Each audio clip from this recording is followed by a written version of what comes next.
გადავალთ შემდეგ თემაზე, რომელშიც ასევე საბავშვო, ესე ვთქვათ, ასაკობრივი ჯგუფი არის მოაზრებული. ეს გახლავთ სოციალურად დაუცველი ბავშვების მიზნობრივი დახმარება, რომელიც, როგორც ვიცით, უკვე ივნისის თვიდან 150 ლარამდე უნდა გაიზარდოს, ხოლო 2023 წლის იანვრიდან კი 200 ლარამდე გაიზრდება.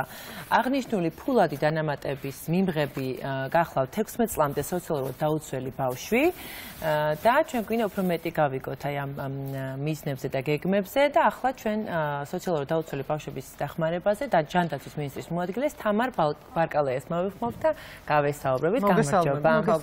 მივესალმებით ტელემაყურებელს. ქალბატონ თამარ, ეს არის პროგრამა, რომელიც იყო და იზრდება, ანუ უმჯობესდება. დაწვრილებით მოგვიყევით, აი რა კატეგორიას ეხება, რამდენი იყო ეს თანხა, როგორ გაიზრდება და როგორი წესით არის მისი გაცემა კანონში. დიახ, მოგახსენებთ, პირველ რიგში მინდა აღვნიშნო, რომ ბავშვის კეთილდღეობა არის ნომერი პირველი პრიორიტეტი, ზოგადად, როდესაც სოციალურ პოლიტიკაზე ვსაუბრობთ. შესაბამისად, ჩვენი სოციალური გასაცემლების პოლიტიკა ზუსტად იმისკენ არის მიმართული, რომ უკეთესად პირველ რიგში დავაიდენტიფიციროთ ბავშვიანი ოჯახების საჭიროება. და ეს ქულების სისტემა, მოწყვლადობის ქულების სისტემა არის აწყობილი იმგვარად, რომ ბავშვის მოწყვლადობას კარგად ხედავს. შესაბამისად, ამ ქულათა სისტემაზე, მოწყვლადობის ქულათა სისტემაზე არის მიბმული ის სოციალური დახმარებები, რომელიც ჩვენ გვაქვს. მოგეხსენებათ თქვენ, რომ მიზნობრივი სოციალური პროგრამის ფარგლებში ოჯახის შეფასება ხდება, შეფასების მიხედვით ქულა გენერირდება და ქულაზე მიბმული შესაბამისი თანხა არის გაცემული თითოეულ ოჯახის წევრზე და იწყება, რაც უფრო დაბალი არის ქულა, მით უფრო მეტია მოწყვლადობა, მით უფრო მეტი არის გასაცემელი. დიახ. ეს არის ის სტანდარტული მიზნობრივი სოციალური დახმარება, რომელსაც ჩვენ მოწყვლად ოჯახებს ვთავაზობთ. თუმცა, მაშინ როდესაც მოწყვლადობის ქულა 65,000-დან ნაკლები ქულის მქონე ოჯახებზე არის გასაცემელი, სოციალური გასაცემელი, გამომდინარე იქედან, რომ ბავშვის კეთილდღეობა არის პრიორიტეტული, აქედან გამომდინარე დამატებით 120,000 ქულა და ნაკლები ოჯახებში მცხოვრები ბავშვებისთვის, დღემდე 100 ლარის გასაცემელი არის გაცემული. რაც 1 ივნისიდან 50 ლარით იზრდება და 150 ლარი ხდება. ეს რა ვადაში ერთხელ გაიცემა, თვეში ერთხელ 120,000 ქულამდე 100 ლარის ოდენობით იყო აქამდე. აქამდე 100 ლარის ოდენობით იყო და 1 ივნისიდან 150 ლარი. ქალბატონ თამარ, ოჯახი ფასდება ქულები და იმის მიხედვით ინიშნება ეს თუ ბავშვს ცალკე ენიჭება ქულები? ოჯახი ფასდება. ზოგადად მოწყვლადობა არის ოჯახის მოწყვლადობა და ბავშვის მოწყვლადობა ოჯახის ფარგლებში ფასდება. უბრალოდ 16 წლამდე წლის ასაკამდეა. წლამდე ბავშვებისთვის არის გათვალისწინებული ჯერჯერობით 100 ლარი 1 ივნისიდან 150 ლარის ოდენობით, ასეთი არის 220,000 ბავშვი საქართველოს მასშტაბით, რომელიც ამ დახმარებას იღებს და ჩვენ მომავალი წლიდან კიდევ 50 ლარით იგეგმება და 200 ლარამდე ამ ეს არ არის დამოკიდებული ოჯახში რამდენი ბავშვია, ხო? ოჯახის თითოეულ ბავშვზე არის, დიახ. მაშინ როდესაც მოწყვლადობა ოჯახის ფარგლებში ფასდება, ამ შინამეურნეობის ფარგლებში, ინდივიდუალურად ოჯახის წევრები იღებენ გასაცემელს. ანუ ბავშვები, რომლებიც ამ ოჯახებში ცხოვრობენ 100 ლარის მომავალში 150 ლარის ოდენობით და გარდა ამისა ის ბავშვები, რომლებიც იმ ოჯახებში ცხოვრობენ, სადაც 65,000 და ნაკლები არის ოჯახის მოწყვლადობის ქულა, დამატებით ისინი იღებენ სოციალურ გასაცემელს ქულის მიხედვით იწყება 60 ლარიდან 30 ლარამდე გააჩნია რამდენად დაბალი არის ქულა თითო ოჯახის წევრზე. ეს ცალკეა კიდე, ხო? ბავშვებზე 150 და ოჯახის ძირითადი მიზნობრივი სოციალური დახმარების მექანიზმი არის თითო ოჯახის წევრზე 30-დან 60 ლარამდე გასაცემელი, რომელსაც მათ შორის იღებს არასრულწლოვანი ოჯახის წევრები, თუმცა ბავშვის ბენეფიტი არის ის დამატებითი გასაცემელი, რომელიც კონკრეტულად ბავშვის კეთილდღეობისთვის უნდა იყოს. ამას ალბათ რაღაც კვლევა უძღოთ და წინ ჩათვალეთ, რომ არ იყო საკმარისი ეს პაკეტი, 100 ლარიანი პაკეტი და დაამატეთ, იმიტომ რომ რაღაც ბავშვის კვებასთან არის დაკავშირებული ეს ყველაფერი, ბავშვმა რაღაც სრულფასოვანი კვება რომ მიიღოს, თუ აი რაზე დაყრდნობით მოხდა. კი ბატონო, მოგახსენებთ, ზოგადად ჩვენ ძალიან ყურადღებით ვადევნებთ თვალყურს მოხმარების კალათას და მოხმარების კალათის საფასური ზრდას.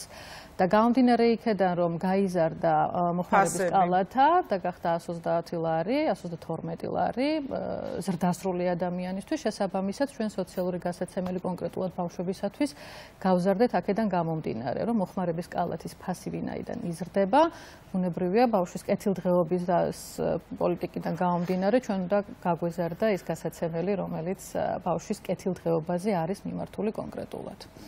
საინტერესოა ცოტა წარმოდგენა რომ შეგვიქმნათ, დაუშვათ 4 სულიან ოჯახზე, დაუშვათ 2 ბავშვი, 2 მშობლის შემთხვევაში, დაახლოებით რა თანხა იყრის თავს, აი იგივე ოჯახის გასაცემელი ცოტა ჩავთვალოთ და პლუს ბავშვების თანხაც. აი რა ის აქვთ ყოველდღიური ოჯახში, სადაც 2 ბავშვი შეიძლება ცხოვრობდეს, ამ შემთხვევაში დაბალი ქულის შემთხვევაში 60 ლარი თითო ოჯახის წევრზე იქნება.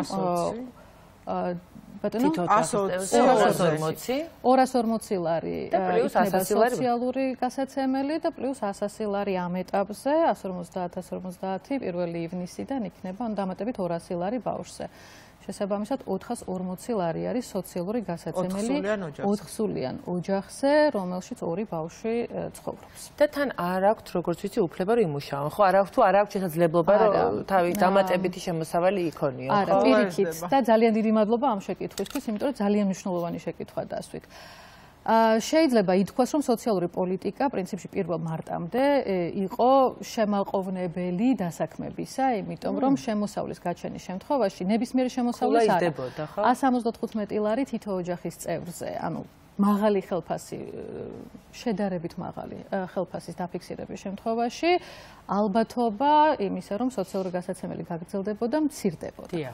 თუმცა მოგესალმებით თქვენ რომ პრემიერის ინიციატივით 1 მარტიდან დაიწყო ეგრეთ წოდებული სოციალური საზოგადოებრივი დასაქმების პროგრამა, რომლის ფარგლებშიც შეიცვალა მეთოდოლოგია, რომელიც დღეს შეგვიძლია ვთქვათ, რომ პირიქით წახალისების დასაქმების წახალისებისკენ არის ორიენტირებული. ანუ და თან შემთხვევაში ბუნებრივია იმ შემთხვევაში თუ შრომის უნარიანი სოციალურად დაუცველი პირი დასაქმდება და დასაქმდება ჩვეულებრივ ღია ბაზარზე ან საზოგადოებრივ სამუშაოებში, მას უნარჩუნდება 4 წლის განმავლობაში სოციალური გასაცემელი სტაბილურად.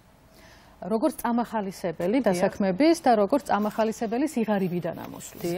ხოლო იმ შემთხვევაში თუ ის არ დასაქმდება, ამ შემთხვევაში შრომის უნარიან პირზე არის საუბარი ცალსახად, მაინც უნარჩუნდება ბუნებრივია სოციალური გასაცემელი, გამომდინარე იქედან რომ საჭიროება არსებობს და ჩვენ ამას ვხედავთ, თუმცა ყოველწლიური გადამოწმება ქულის მოქმედებს და ყოველწლიურად გადამოწმდება ოჯახის კეთილდღეობის მაჩვენებელი და შესაბამისი ქულის მიხედვით ყოველწლიურად გენერირდება ახალი ქულა, რომლის მიხედვითაც მე უკვე გასაცემელი გაიცემა. რაც შეეხება დასაქმებას, ნებისმიერი სამუშაო იგულისხმება, აი ამ პროგრამის ფარგლებში დასაქმება თუ მე თვითონ ვიშოვე სამსახურის ადვოკატი? ნებისმიერი სამუშაო იგულისხმება ამ შემთხვევაში, პირიქით ღია ბაზარზე დასაქმება ბუნებრივი არის პრიორიტეტული, იმიტომ რომ ის არის სიცოცხლის უნარი ანაზღაურებაც ბუნებრივია უფრო მაღალი არის, თუმცა გამომდინარე იქედან რომ ბევრ სოციალურად დაუცველს ან არ აქვს სამუშაო გამოცდილება, ან შესაბამისი კვალიფიკაცია, ან სამუშაო ადგილების სახელმწიფო თუ ეხმარება სამუშაოს მოძებნაში. ამ შემთხვევაში ზუსტად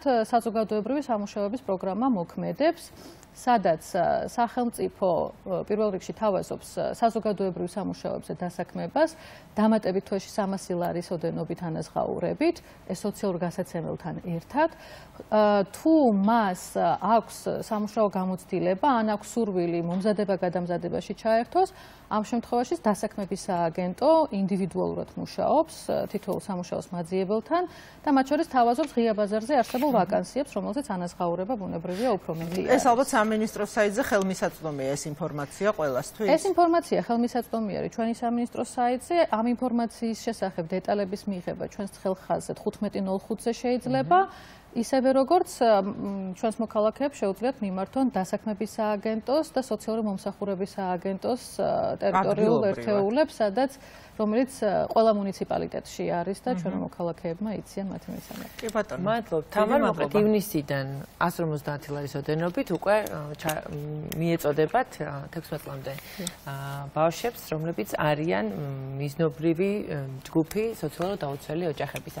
მადლობა დიდი თქვენ და ჩვენ ახლა სარეკლამო ჭრა მოგვიახლოვდა და ჭრის შემდეგ კი მაკო კვიტაიშვილი შემოგვერდება და გვეტყვის რა მნიშვნელობა აქვს ჩვენს საუბარს პირველივე დღიდან ჩვენი პატარას გაჩენისა.